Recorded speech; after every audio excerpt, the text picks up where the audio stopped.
power, real military leadership, and real military capabilities. The War Department is tackling and prioritizing all of these things. And I'll be giving a speech next month that'll showcase the speed, innovation, and generational acquisition reforms we are undertaking urgently. Likewise, the nature of the threats we face in our hemisphere and in deterring China is another speech for another day, coming soon. This speech, today, as I drink my coffee, this speech today is about people, and it's about culture. The topic today is about the nature of ourselves. Because no plan, no program, no reform, no formation will ultimately succeed unless we have the right people and the right culture at the War Department. If I've learned one core lesson in my 8 months in this job, it's that personnel is policy. Personnel is policy. The best way to take care of troops is to give them good leaders committed to the warfighting culture of the department. Not perfect leaders, good leaders. Competent, qualified, professional, agile, aggressive, innovative, risk-taking, apolitical, faithful to their oath and to the Constitution. Eugene Sledge, in his World War II memoir, wrote, quote, "War is brutish, inglorious, and a terrible waste. Combat leaves an indelible mark on those who are forced to endure it. The only redeeming factors are my comrades' incredible bravery and their devotion to each other." In combat, there are thousands of variables, as I learned in Iraq and Afghanistan, and as so many of you did in so many more places. Leaders can only control about 3 of them. You control how well you're trained, mostly how well you're equipped, and the last variable is how well you lead. After that, you're on your own. Our warfighters are entitled to be led by the best and most capable leaders. That is who we need you all to be. Even then, in combat, even if you do everything right, you may still lose people because the enemy always gets a vote. We have a sacred duty to ensure that our warriors are led by the most capable and qualified combat leaders. This is one thing you and I can control, and we owe it to the force to deliver it. For too long, we have simply not done that. The military has been forced by foolish and reckless politicians to focus on the wrong things. In many ways, this speech is about fixing decades of decay. Some of it obvious, some of it hidden. Or as the chairman has put it, we are clearing out the debris, removing the distractions, clearing the way for leaders to be leaders. You might say we're ending the war on warriors. I heard someone wrote a book about that. For too long, we've promoted too many uniformed leaders for the wrong reasons, based on their race, based on gender quotas, based on historic so-called firsts. We've pretended that combat arms and non-combat arms are the same thing. We've weeded out so-called toxic leaders under the guise of double-blind psychology assessments, promoting risk-averse, go-along-to-get-along conformists instead. You name it, the department did it. Foolish and reckless political leaders set the wrong compass heading, and we lost our way. We became the woke department, but not anymore. Right now, I'm looking out at a sea of Americans who made a choice when they were young men and young women to do something most Americans will not, to serve something greater than yourself, to fight for God and country, for freedom and the Constitution. You made a choice to serve when others did not, and I commend you. You are truly the best of America. But this does not mean, and this goes for all of us, that our path to this auditorium on this day was a straight line, or that the conditions of the formations we lead are where we want them to be. You love your country, and we love this uniform, which is why we must do better. We just have to be honest. We have to say with our mouths what we see with our eyes. to just tell it like it is in plain English, to point out the obvious things right in front of us. That's what leaders must do. We cannot go another day without directly addressing the plank in our own eye, without addressing the problems in our own commands and in our own formations.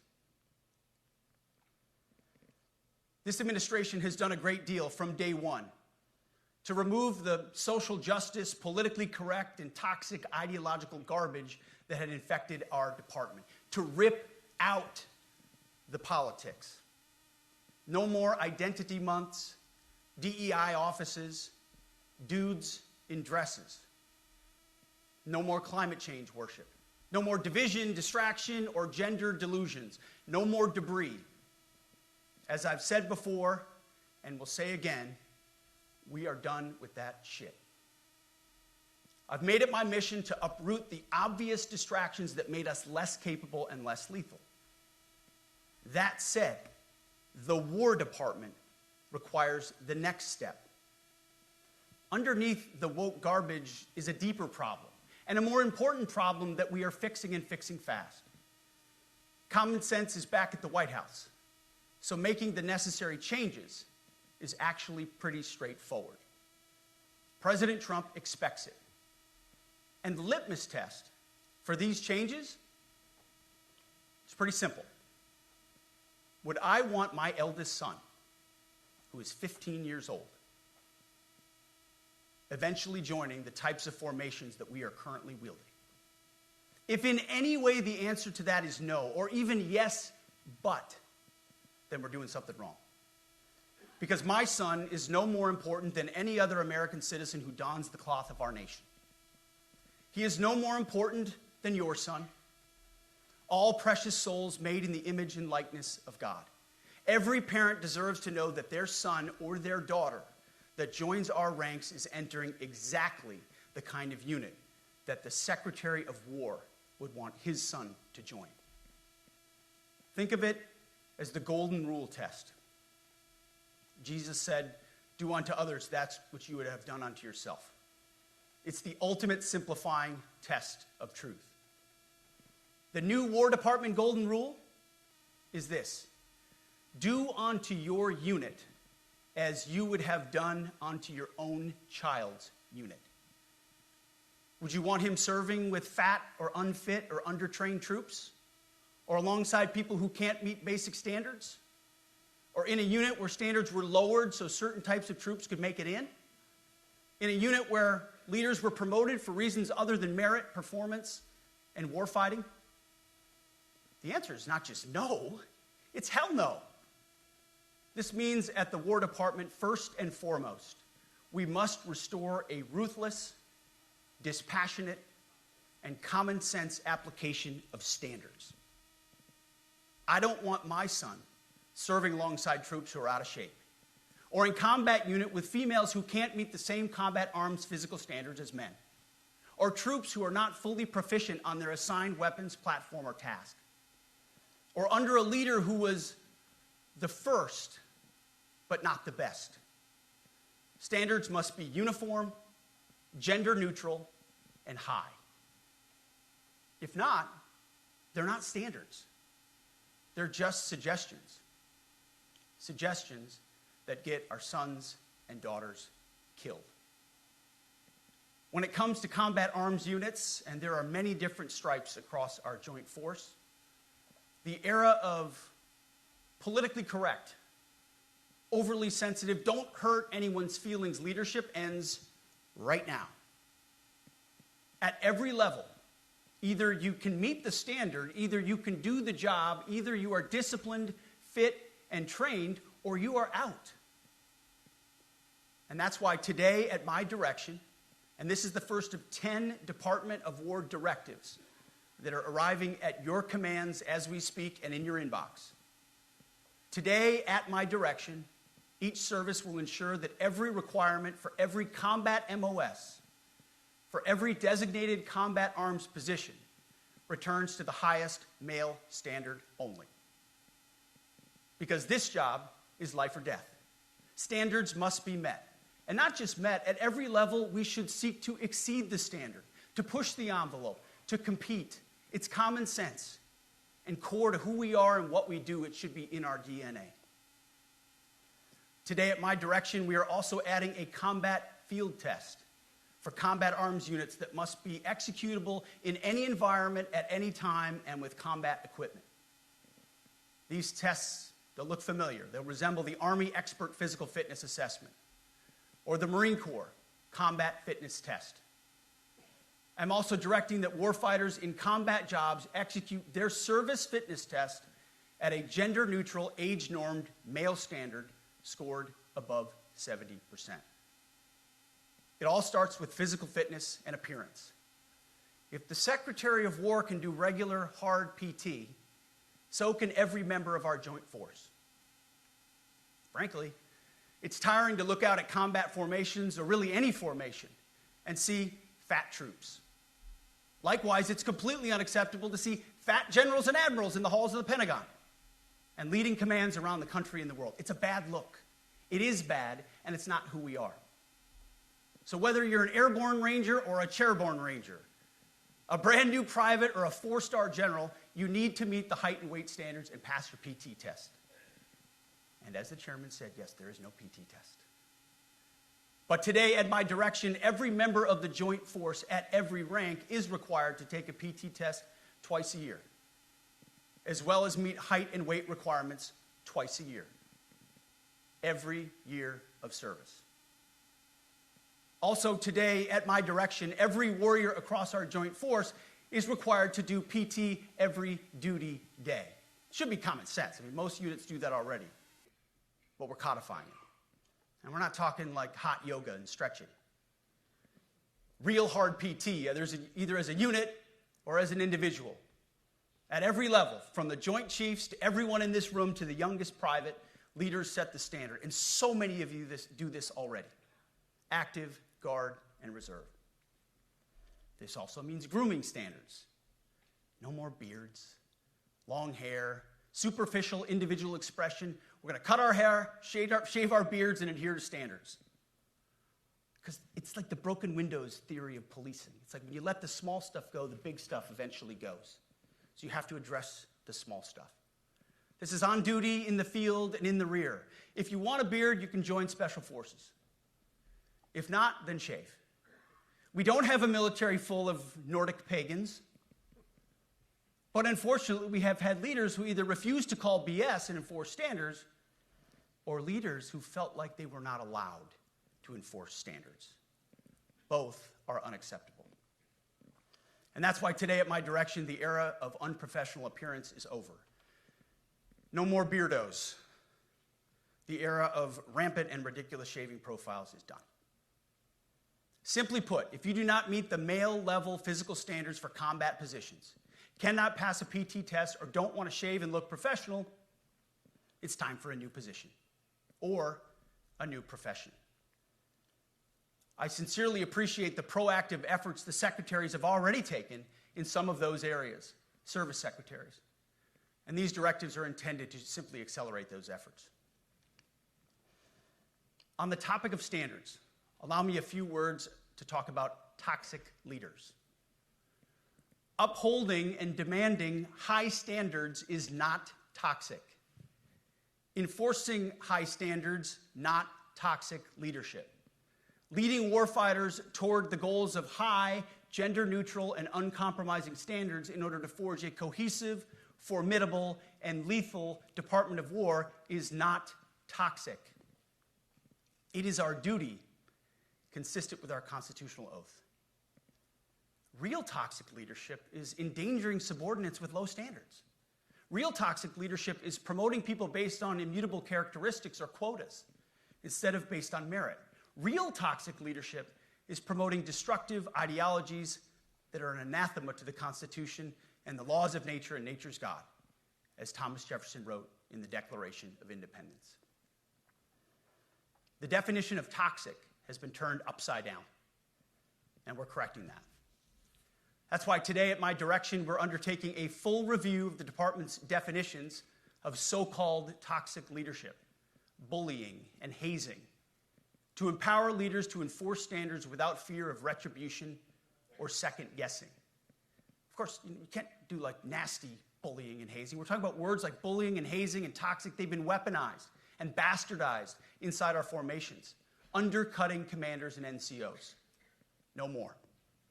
Setting, achieving, and maintaining high standards is what you all do.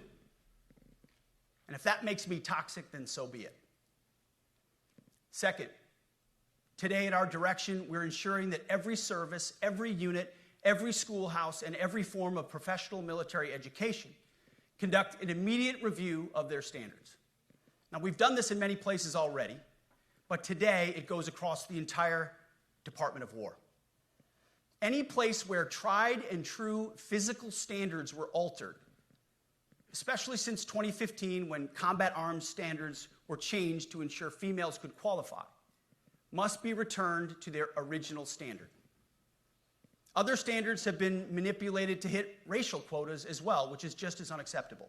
This too must end. Merit only. The president talks about it all the time, merit-based. Here are two basic frameworks I urge you to pursue in this process. Standards I call, my staff's heard all about them, the 1990 test and the E6 test. The 1990s test is simple. What were the military standards in 1990? And if they have changed, tell me why. Was it a necessary change based on the evolving landscape of combat? Or was the change due to a softening, weakening, or gender-based pursuit of other priorities? 1990s seems to be as good a place to start as any. And the E6 test. Ask yourself, does what you're doing make the leadership, accountability, and lethality efforts of an E6, or frankly an O3, does it make it easier or more complicated? Does the change empower staff sergeants, petty officers, and tech sergeants to get back to basics? The answer should be a resounding yes. The E6 test, or O3 test, clarifies a lot, and it clarifies quickly.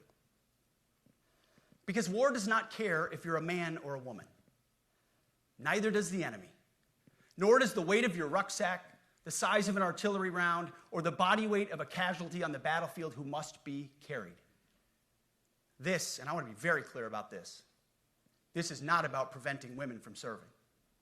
We very much value the impact of female troops. Our female officers and NCOs are the absolute best in the world.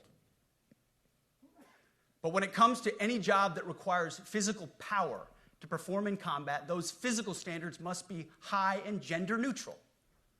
If women can make it, excellent.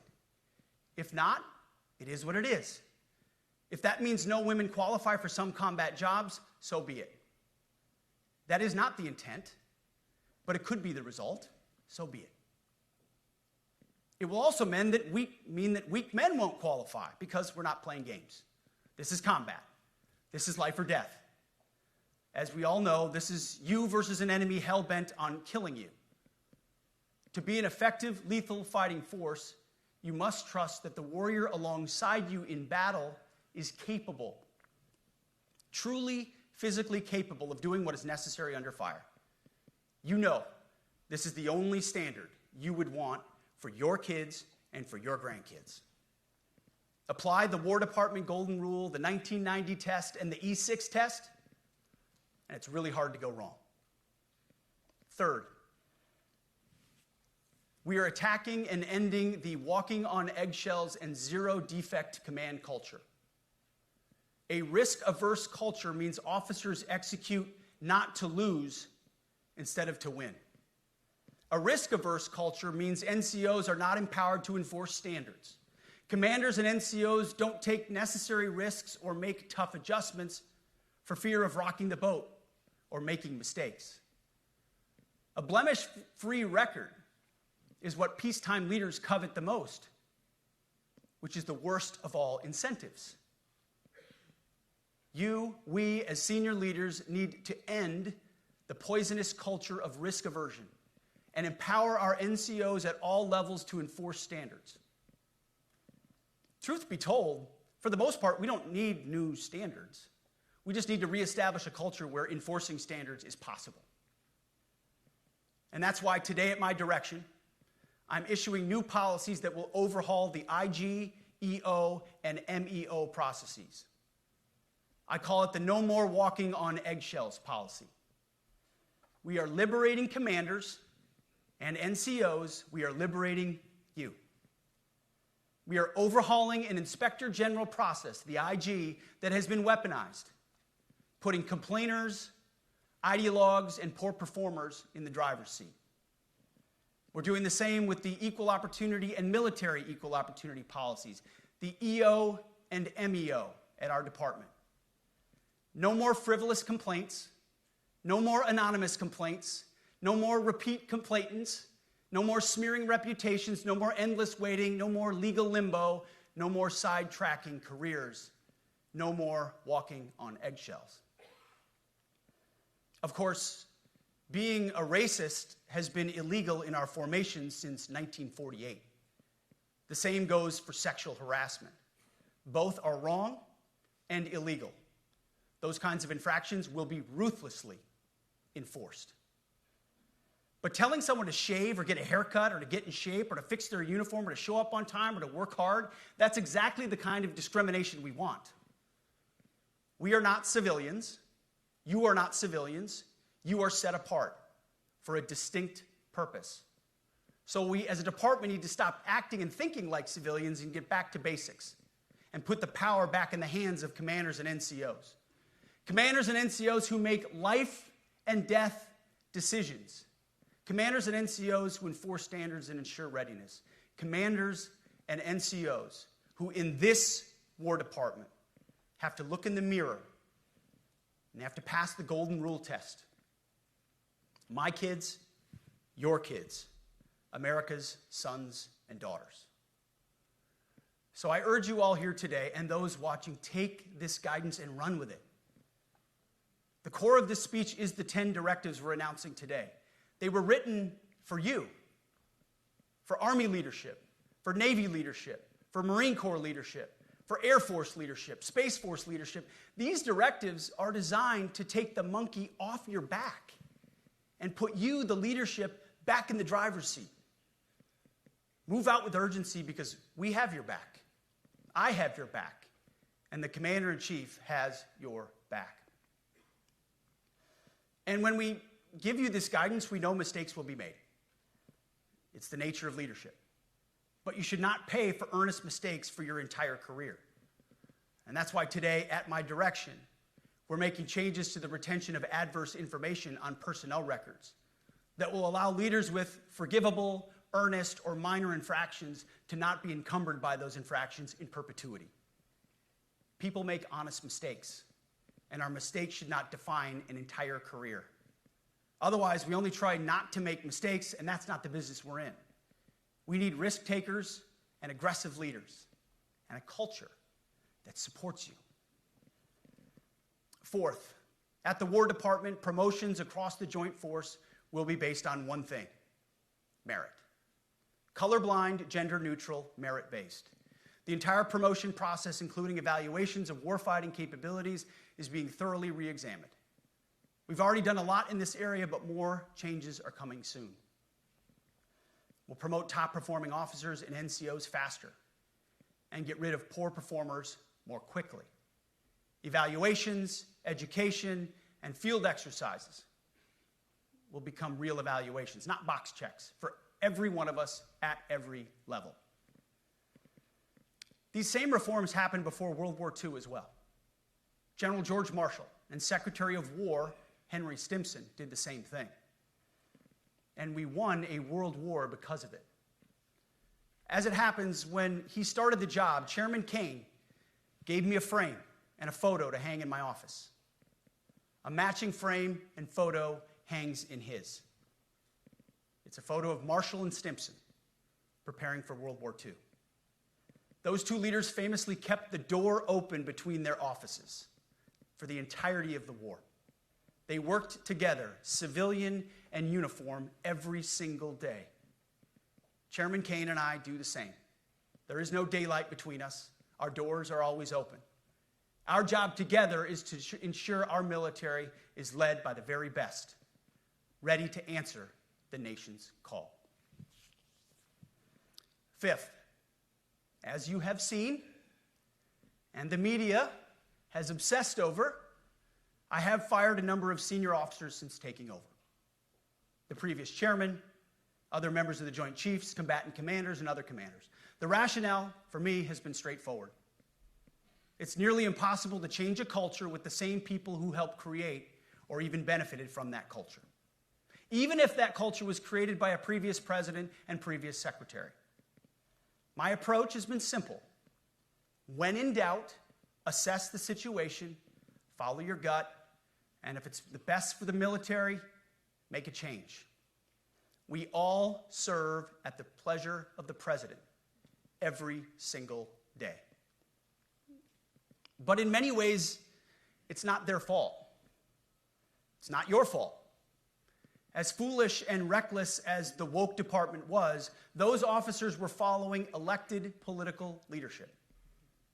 An entire generation of generals and admirals were told that they must parrot the insane fallacy that, quote, our diversity is our strength.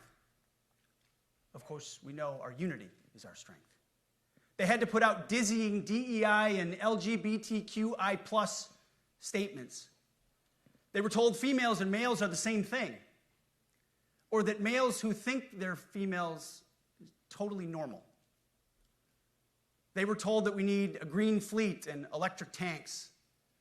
They were told to kick out Americans who refuse an emergency vaccine. They followed civilian policies set by foolish and reckless political leaders. Our job, my job, has been to determine which leaders simply did what they must to answer the prerogatives of civilian leadership, and which leaders are truly invested in the woke department, and therefore incapable of embracing the War Department and executing new lawful orders. That's it. It's that simple. So for the past 8 months, we've gotten a good look under the hood of our officer corps. We've done our best to thoroughly assess the human terrain. We've had to make trade-offs and some difficult decisions. It's more of an art than a science. We have been and will continue to be judicious, but also expeditious. The new compass heading is clear. Out with the Shirellis, the Mackenzies, and the Millies, and in with the Stockdales, the Schwarzkopfs, and the Pattons. More leadership changes will be made, of that I'm certain. Not because we want to, but because we must. Once again, this is life and death. The sooner we have the right people, the sooner we can advance the right policies. Personnel is policy. But I look out at this group, and I see great Americans. Leaders who have given decades to our great republic, at great sacrifice to yourselves and to your families. But if the words I'm speaking today are making your heart sink, then you should do the honorable thing and resign. We would thank you for your service. But I suspect, I know, the overwhelming majority of you feel the opposite. These words make your hearts full. You love the War Department because you love what you do, the profession of arms. You are hereby liberated to be an apolitical, hard-charging, no-nonsense, constitutional leader that you joined the military to be. We need you locked in on the M, not the D, the E, or the I, not the DEI or the DIE of dime. By that I mean the M, military, of the instruments of national power. We have entire departments across the government dedicated to diplomatic, informational, and economic lines of effort. We do the M. Nobody else does. And our GoFos need to master it in every domain and every scenario. No more distractions, no more political ideologies, no more debris. Now, of course, we're going to disagree at times. We would not be Americans if we didn't. Being a leader in a large organization like ours means having frank conversations and differences of opinion. You will win some arguments, and you will lose some arguments. But when civilian leaders issue lawful orders, we execute. We are professionals in the profession of arms. Our entire constitutional system is predicated upon this understanding. Now, it seems like a small thing, but it's not. This includes as well the behavior of our troops online. To that end, I want to thank and recognize the services for their new proactive social media policies. Use them. Anonymous, online, or keyboard complaining is not worthy of a warrior. It's cowardice masquerading as conscience. Anonymous, unit-level social media pages that trash commanders, demoralize troops, and undermine unit cohesion must not be tolerated.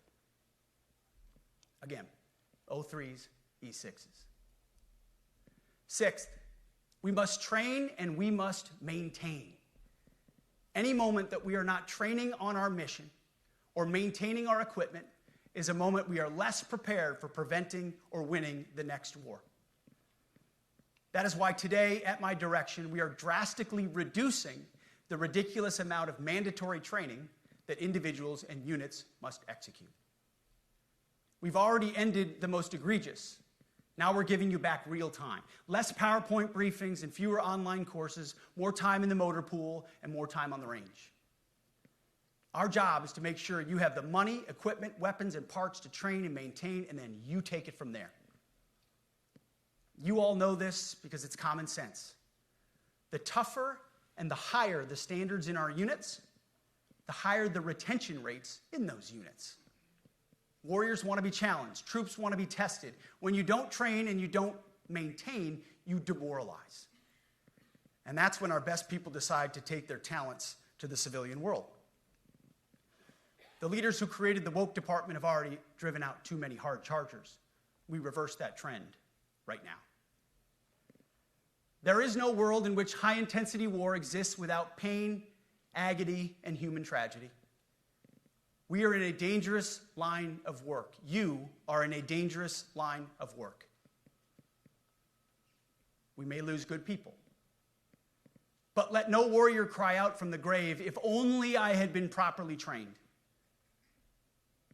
We will not lose warfighters because we failed to train or equip them or resource them. Shame on us if we do. Train like your warriors' lives depend on it, because they do. To that point, basic training is being restored to what it should be: scary, tough, and disciplined. We're empowering drill sergeants to instill healthy fear in new recruits, ensuring that future warfighters are forged. Yes, they can shark attack, they can toss bunks, they can swear, and yes, they can put their hands on recruits. This does not mean they can be reckless or violate the law, but they can use tried and true methods to motivate new recruits, to make them the warriors they need to be. Back to basics at basic as well. Of course, and you know this, basic training is not where mission readiness should end. The nature of the evolving threat environment demands that everyone, in every job, must be ready to join the fight if needed. A core credo of the Marine Corps is every Marine a rifleman. It means that everyone, regardless of MOS, is proficient enough to engage an enemy threat at sea, in the air, or in a so-called rear area. We need to ensure that every member of our uniformed military maintains baseline proficiency in basic combat skills, especially because the next war, like the last, will likely not have a rear area.